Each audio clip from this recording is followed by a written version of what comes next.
TV.com and the Black Boss channel. My name is Dr. Boyce Watkins, and a lot of you may or may not know about this. There's an ESPN analyst by the name of Malika Andrews, and Malika is a young commentator, very pretty lady, seems relatively smart, but she's really, really upset a lot of the black men at ESPN and a lot of black men in general. Right now, the internet's kind of roasting her pretty bad. Kind of, concluding that she doesn't let black men talk. She doesn't have a lot of respect for black men, things like that. Uh-oh. I'm echoing now. Let me turn off. There we go. All right. So I was echoing. Sorry about that, guys. So yeah. So anyway, to talk about this issue, I wanted to bring in my good buddy from the Boss Sports Channel, Jeff Lightsy Jr. How you doing today, man? I'm good, Dr. Boyce. How about yourself? I'm doing really good, really good. I saw the stuff with Malika, and I was a little bit concerned. She came out and, really had a lot to say about that whole situation with Ime Udoka. By now, in fact, let me ask everybody. First off, I'm going to do a quick little quiz. Give me a yes or no if you've heard of Malika Andrews. Let me know if you even know who she is or what she does and why we might be talking about her today. Give me a yes or no in the chat if you've heard of Malika. So I'm going to get your answers on that. And then also give me a yes or no if you've heard about the situation with Ime Udoka with the Boston Celtics. Ime Udoka was the head coach and got caught in a situation with a coworker, stuff like that. He got suspended. So there's Malika right there. She's on there with Matt Barnes, I guess, yelling about something. I don't know what she's yelling about. But anyway, it seems like a lot of the brothers have a real issue with Malika. And it's kind of really taken off. She's actually trending on Twitter right now. So, Jeff, what's going on with that? So the thing with Malika Andrews, if you don't know, like you said, the Ime Udoka stuff broke, right? And talked about, and he's been suspended for a year from the Boston Celtics, for breaking team. They call it team policies. They wouldn't go into details. They're very vague. But it came out in the reports that he had consensual sex with a employee of the Boston Celtics, and there's obviously some more into that. But if it was consensual, you don't suspend somebody for having an affair, technically, not in basketball, especially when a lot of them are doing that. But regardless, he's been suspended, and the internet set ablaze the day that it came out of who he could have had this affair with. And obviously, there was some grotesque things. It's the internet. When stuff like this comes out, like in his fiance, longtime fiance is Nia Long, like the internet and black Twitter or whatever is going to have a field day with that kind of stuff. Malika wasn't happy about that. And so on First Take, it really started on First Take when Stephen A essentially said he doesn't like the way that Boston didn't clarify anything. They just left everything super vague. And when you leave things super vague, you leave the internet to try to play detective and the internet to do what it wants to do and run wild. And she was upset so much so that she went on First Take and told Stephen A to stop it. Told this man to basically hush up because you don't get on some feminist type stuff, like some feminist talking points. And basically she thought he was saying they should release the name of the woman that he had sex with. But he never said that. That's something that I would say. That ain't something Stephen A would say. That's something I would say because if you're so upset, the Boston Celtics during the press conference were so upset that the internet was running wild and posting pictures of different Celtics employees and saying, oh, it could be this person that Ime had sex with or this person or whoever, blah, blah, blah, right? If you don't want that to happen, and if it was consensual, then release the name of who it was, especially since they're not getting punished and he is, because that's the other thing that came out. The female employee that he had this consensual relationship with isn't being punished. But Ime is suspended for an entire year, and let it be known, I'll put it on wax, he'll never be the head coach of the Boston Celtics ever again. They're dangling this over his head just on June 30th to tell him, sign his pink sheet and let him go. And that's what Stephen A didn't like. It's like, why dangle this over his head? If he did something that was egregious outside of what you're releasing, just fire the man. You know what I'm saying? Just fire the man. But who he's laying in bed with, if that's your only problem with him, shouldn't be dangled over his head and suspended.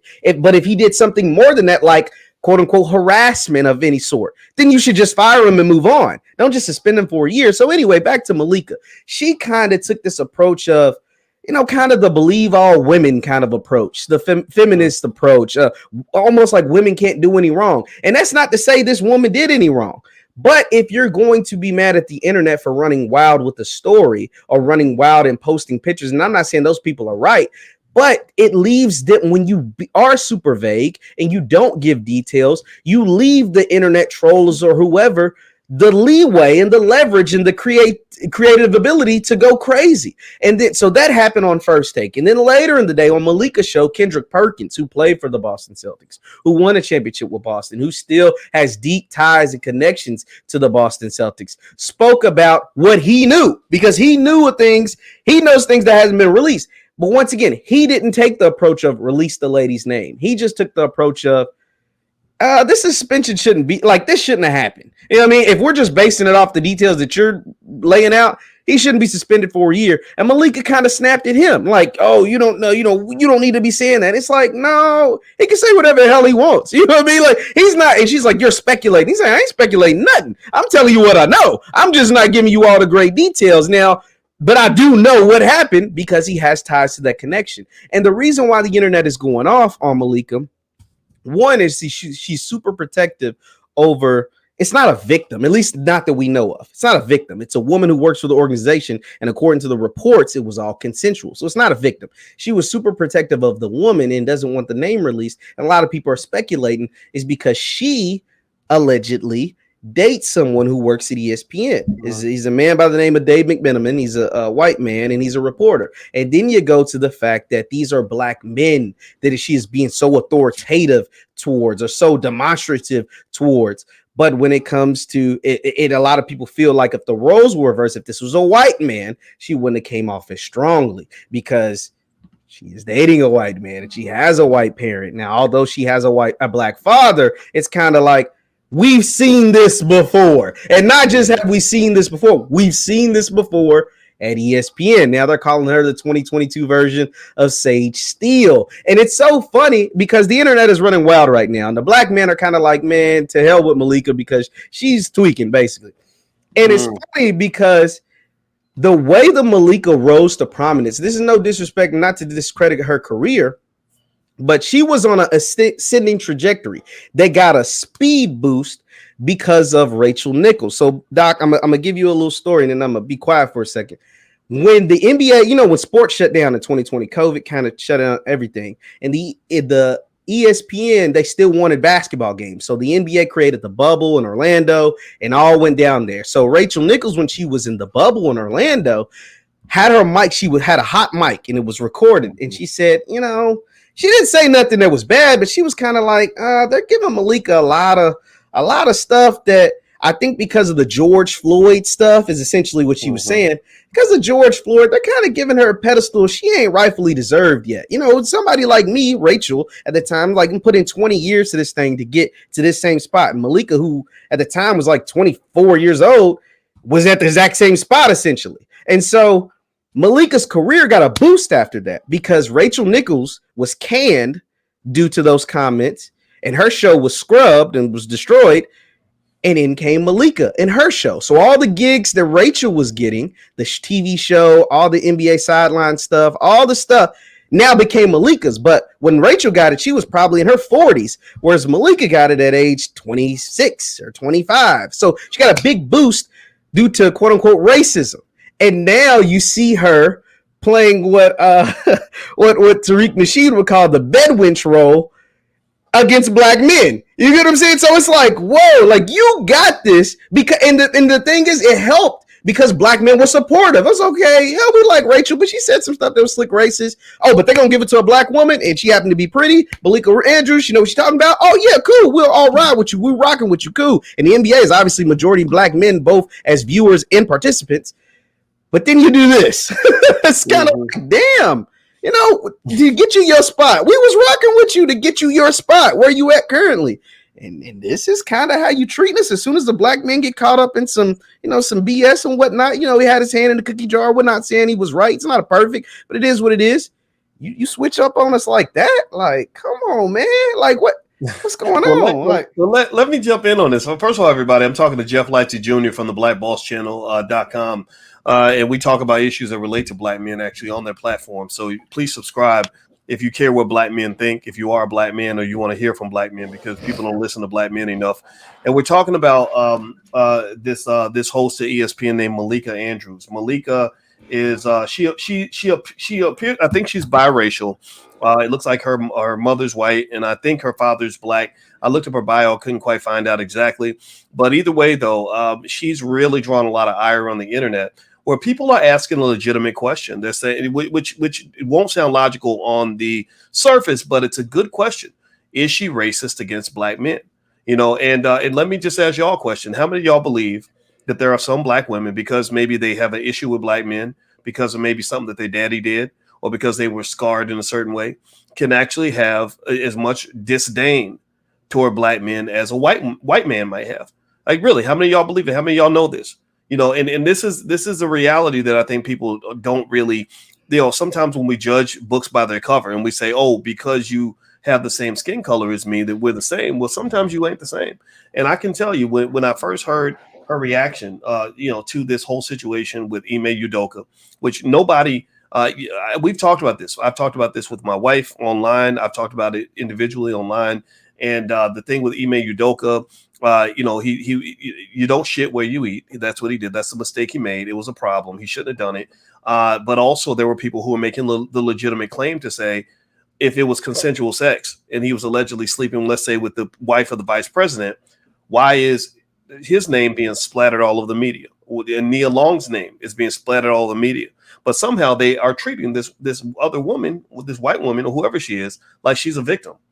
And she's not a victim. She slept. At least from the stuff that they've reported. And that's the thing. Like, that's the thing. Like, it's not necessarily saying, like, maybe there is a victim, but say that. Like, all you're reporting is that everything was consensual. Well, if everything was consensual, why is he the only one getting punished? If everything was consensual, like you said, why is his name and Nia Long's name and all these people being blasted, and these people are these other participants are being held in witness protection? Now, if something harassment or whatever did happen, then okay, we can respect that. But just fire the man and say, hey, no, we can't condone that kind of behavior. But if everything was consensual, what are we talking about here? We're talking like about God, like y'all suspending the man over some personal problems. That doesn't make sense. It's some plantation shit. It's like you slept with master's wife, so now you're gonna get kicked off the plantation. Like that's what it real. Because think about it, you can't even make the argument. People would always make the argument that, well, it's the power dynamic. You know, the more powerful person, he probably told her that if you don't sleep with me, you're gonna lose your job. Y'all tell me this: if she is the wife of the vice president of the Boston Celtics, how can you make that power dynamic argument? How can you make this argument that somehow she was in fear of losing her job? You cannot make that argument. She was a lady that slept around on her husband. That's what it is. You know, and is it smart? No, it wasn't strategic for either one of them. We don't know what else is there. Maybe Ime, for all we know, there could be other stuff going on with Ime that we don't know about. Nobody knows. And this is, to me, what's interesting about this is Malika Andrews' approach is one that feeds into the gender war. She comes in guns blazing at black men, trying to shut down. Pay attention now. Think about this. This is that white woman entitlement. That's what she's got, a white woman's entitlement. She just has brown skin, so it's hidden, but she's got white woman entitlement because only a white woman thinks she can go on the show of a 58-year-old man that's more than twice her age, and be like, stop. You be quiet. She did a straight Karen on Stephen A. That's what that was. White women do that. Y'all know what I'm talking about. Give me an amen if you've ever seen this, where a white lady walks in acting like she owns the damn place and ain't even been there for 3 or 4 minutes. That is entitlement. That is white privilege. That's what that is. That's Becky energy. So at the end of the day, it's like, y'all need to, if you rip away her black skin, see her black skin has been her cover. And some of these brothers wanted to support her because there are black men. Like these guys were trying to be polite. They're like, look, we don't want to be offensive. We don't want to defend Ime, but here are some justice issues that we'd like to make sure are addressed. And she's coming in there finger wagging with her 27-year-old self. See, Jeff, I'm sorry, brother. I know you're not 20. What are you, 26? 26. Yes, let me just tell you this, man. I'm going to make an OG statement right quick. You got to be as old as I am to know how young you are. Seriously, you just have to. You don't get it. When you're 26, 27, you think you've done it all. You think you know as much as a 50-year-old. When I was teaching at Syracuse, I would run into 19-year-olds who swore they knew more than 50-year-old professors. and it's like comical because you don't. You don't. So this lady gets again, this is white Becky privilege. She happens to be black. She gets put into this position that she is clearly not qualified for. She gets put in a position that other people really earned. Even Rachel Nichols, the white lady. I'm not going to sit here and defend what she said, but I'm like, I remember when they took Rachel Nichols' role, kind of shoved her out and put Malika in. Rachel's 48 years old. She was doing this when Malika wasn't even born yet. Like Malika was in diapers and Rachel was holding the mic and commentating games. So I understand. So my point is to say that when you look at the entirety of it all, you have this entitled white woman, Becky-ish, Karen-ish behavior where she's literally talking to guys. She's literally talking to men who played in the NBA and telling them what it's like to play in the NBA. I think that's why it's hilarious. It's the most comical shit I've ever seen. And this is white man. The white man bolstered her up above these black men on this ESPN plantation, and they got to go and submit to her. And it's not fair. It's wrong. So I think, long story short, I would say that with Malika, I understood. I didn't understand at first, but I saw where some of the players literally won't even answer her questions. She asked a question, and the guy that plays for the Bucks, Giannis. Yeah, I can't say his last name; it's too long. But you know what I'm talking about. Giannis he asked that question, and it wasn't a bad question. Giannis just got up and walked out of the room. And I don't blame him. What do you think? Go ahead, Jeff, please. No, it was funny. And so when you put everything into context, like you said, stuff like that is popping up that most people just wouldn't have thought about. I mean, it was something that happened 3 years ago, or it was another clip that I remember watching this episode live when Richard Jefferson, who played 15 years in the NBA, Matt Barnes, who played another 15, 17 years in the NBA, and Kendrick Perkins, who played another dozen or so years in the NBA. They were talking about a play, and they were saying, oh, this dude, when he did this play, it was dirty. And she was like, now, you guys don't know what you're talking about. It wasn't dirty. He's like, we know. We got to combine like 40 years of NBA experience or 35 years or whatever. Yeah, I saw that. Yeah, Jefferson's like, I broke my hand on the dunk one time. And he's like, did you ever break your hand trying to dunk on somebody? It's funny because he actually asked him, he said, how old were you guys when y'all first dunked? And they were all like 12 to 13 or whatever. He said, yeah, I was 13. And so I know, and so basically he was saying, since 13 years old, I know when I go in the air and somebody attacks me a certain kind of way, they're maybe not trying to hurt me, but they're trying to do some kind of damage. And they know if they do X play, then it's going to cause a certain amount of hurt and damage. And so, but she was trying to like kind of buck up to them. It's like, no. Sit this one out, sweetie. Like, I'm not trying to degrade you as a woman or anything, but you never dunked the basketball. And let me jump in and say this too, man. Like, they have the right to do that. They have the right to say, look, you need to sit this one out. You're not qualified for this conversation, and it's not sexist at all. It's not sexist at all. Let me tell you why it's not sexist. Because there are times when my wife is talking to another woman about something that only women understand.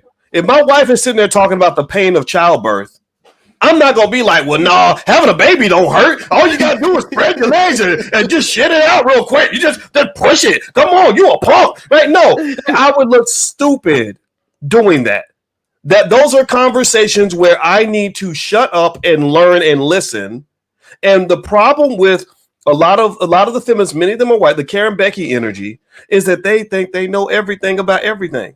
They feel like they have a right to lead any conversation, to control any situation, to invoke their energy and their little narrative into whatever they want, and it's just wrong. It's disrespectful as hell. So I'm gonna tell you, I think the guys at ESPN, if any of them are watching, y'all need to just go revolt. Y'all need to go and just say, look, we don't have no problem with you. We think you'll be great for this role in about 15 or 20 years, but we're gonna go find another sister that's truly qualified, that has respect for black men that can have this job.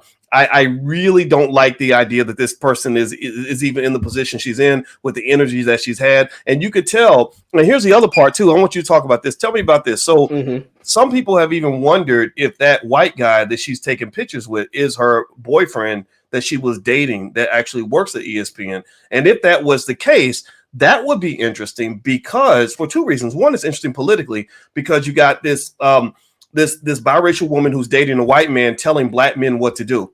I'd be curious to know what her relationship was like with her father, because if you look at Jamel Hill, and Jamel's not as bad as her, but if you look at Jamel Hill's relationship with her father, it's very, very bad. A lot of women who have bad relationships with their black father have a big issue with black men. Give me a yes in the chat if you've ever seen this played out in real life. I'm just telling you the truth. They need to go see a therapist. Some of them don't, and then they just end up beating up on men for the rest of their life.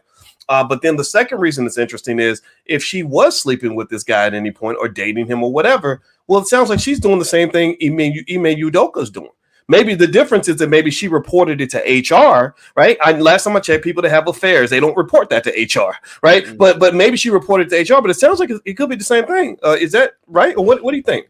Yeah, so and like you said, especially if it's all consensual. That's the thing. The big word that keeps coming out in the email, if we're just talking about email thing, it's consensual, meaning he didn't force anything. Now, if he did, say that and just fire the man. But the simple fact that you didn't fire him lets me know, kind of give me some insight that it wasn't some form of harassment, that he didn't force anything, that everything was consensual. And so in Malika's case, her relationship, just like Ime, is consensual. The only difference is she's a reporter, Ime's an NBA coach.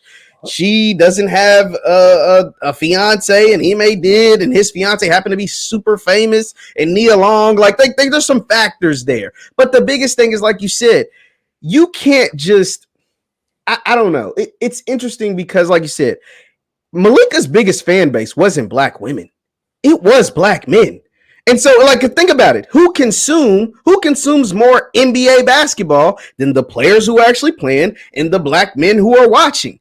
That the reason why Malika is in the position that she is in and she is as popular as she is because of black men. It ain't because of white men or white women. It's because of black men and women, but specifically that demographic. And that is why she's trending, because her biggest fan base or her biggest base has now turned on her. And now they're looking at her like, hold on. Have we been supporting Uncle Ruckus this whole time? Like, hold on. Damn, like, Malika, was you know what I'm saying? Was you a wolf in sheep's clothing? Like, you kind of coming off with that energy that's like, hold on, my God, like, what's going on?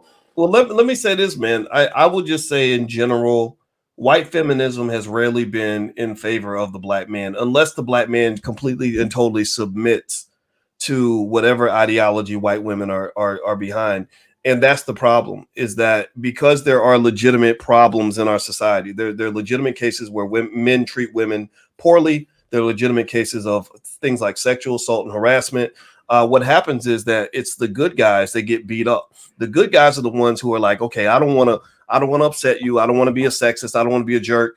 And so I'll be nice, but then sometimes they'll come in with this crazy energy and it becomes like almost impossible to deal with. I'll give you an example. There was a lady that I had on my podcast 10 years ago who was a really strong feminist. She was a black woman, but she related heavily to white women and what this white feminism thing. And she came in kind of feeling like the black man was the enemy and that she always had to be on guard, ready to fight, ready to shut down any hint of sexism in the room. So let me tell you what happened in the interview. So I was interviewing her and a bunch of women. There was about 3 women in the room, a total of 4, her and 3 other women. So I said, okay, all right, you guys. So here's how we can do the show. And she interrupts me and she goes, "We're not guys, we're women." And I was like, "Oh, I'm really sorry. You know what? I'm so sorry. I just say guys in a non-gender specific sort of way. I say it to my girls, you know, like I didn't mean anything. I'm sorry. I'm so sorry. You know, I'm doing that whole routine, right?" And then during the interview, I slipped up again. And I said, "Okay, all right, guys, let's change the subject, right?" And then she interrupts in the middle of the interview and says, "I told you we're not guys." And I was like, damn, like really? Like you really interpret my slip of the tongue to be somehow like an insult to your feminist sensibilities. I'm not getting away. I don't have any issue with you, but now I do. Now I'm offended. Now you up here on my show, up here trying to just attack me for something that's silly. Maybe you take me to the side and you explain it. Maybe you and I have a talk about it later, but don't be up in here trying to bogart, putting your balls on the table, like somehow you about to run this piece up in there. So that's why I will admit I enjoyed the fact that Stephen A. Smith, when he brought Malika Andrews onto his show, and she came in with that whole Stephen A. stop, that whole white woman entitlement, Stephen A. shut it down quickly. He said, "You're not going to do that on my show." I'm very glad he did that. Absolutely. And the thing is that I seen one of the comments that was like, yo, is there any way to change? It's hard to change. That's the thing. When black folks, when we get, you know what I'm saying, you show us a little inkling of who you are. We take you for that. A lot of us, we don't go, oh, we ain't gonna try it. Nah, you kind of like trying to put toothpaste back in the tube. It's like, the damage is done. Because not only did you do it in the one instance, you did it multiple times in the same day. And so now that causes, because the internet never forgets, it causes them to bring up other clips, like the dunking thing, like the Giannis walking out thing. Now you're wondering, like, why did Giannis walk out on her? Or dang, she did kind of act a little snooty on that. And now, anytime that she does it moving forward, the internet will continue to trend because now the folks are hip to it. You know, you showed your hand. You might have been hiding it for a long time. You know what I'm saying? But now that you showed your hand, we're going to always see it. We're going to always continue to criticize and critique it. And like I said, your biggest demographic is now turned on you. Your biggest demographic, your biggest supporters, they don't want to hear from you no more. Because at the end of the day, people try to make it, oh, black men hate black women. That's not true. That's not true. Or black women hate black men. That's not true. But there are, this hand select ones that do. And that's the thing. Us as a community, that's why what strength is always in numbers. Us as a community, now we rise up and we stick together in the grand scheme of things. We stick together. And that's why Malika is trending and everybody's on the same side of the ball. Like, yo, we're all saying like, yo, G, she ain't, she's a little funny. All skin folk ain't kinfolk. And now she's starting to reveal her hand. And can you flip it back? It's kind of hard to flip it back. I'm just saying. I'm not saying it's impossible, but I haven't seen it happen. I'm just saying. I haven't seen it happen. Well, let me tell everybody. Jeff is joining Johnny Ortiz and some others to actually talk about sports and issues like this at the All Black National Convention. And if you'd like to join us at the convention, we're going to meet in Charlotte, North Carolina, October 28th through the 30th. So if you are pro-black, if you are pro-black love, pro-black family, pro-black wealth, pro-black power, then it's the place for you. Take a visit to allblacknationalconvention.com. You can get your passes. You can become a vendor, market your business, all that stuff there. So feel free to go to allblacknationalconvention.com. So, Jeff, before I head out, because I got to run, I actually have to run to a meeting, man, but this is a fun conversation. How do you think this is going to look going forward? I cannot imagine her, ESPN putting her on the air on a regular basis in front of a bunch of brothers like us and expecting us to just give her any credibility. And I'm not saying that she's not good at what she does. She doesn't know her stuff. I think she does. But what I also see is undiagnosed, untreated trauma that she's airing out in public, and it's making her look kind of ridiculous. It's killing her ability to remain professional, right, in this setting. There's something that happened in her life, maybe something that happened to her, and I hope it wasn't terrible, or something that happened with her black father that she's playing out on air. I think that when her reactions to all those men shutting them down and all that, I wonder how her white mother talked about her black father growing up. I'd be stunned if her black father raised her. I'd be absolutely stunned. I'm not saying it's not possible. I'm just saying I'd be stunned, and I'd be curious to know what that relationship was like, because there's something there emotionally. I don't know. Do you see something? I see something emotional that's making her kind of get out of pocket a little bit. What do you think? And possibly, I think that her black father was a part of her life. I'm like pretty certain because her sister now works at ESPN, so they did like a little short thing about their family and both of them being into sports. And I think they're from the Bay Area. Ironically, I think they're from like the Bay Area, San Francisco, Oakland type area. And so I think he actually is. Now, what the dynamic is, I don't know. But no, ESPN's gonna keep trucking along, because you know why, right? It's because Malika's bucking up to black folks. She's bucking up to Matt Barnes and Kendrick and Stephen A. She ain't bucking up to like when Jamel got out of pocket with like Donald Trump or some, you know what I'm saying? Or when Rachel, who was white, talked about the black people during the height of George Floyd. That's how they got the can.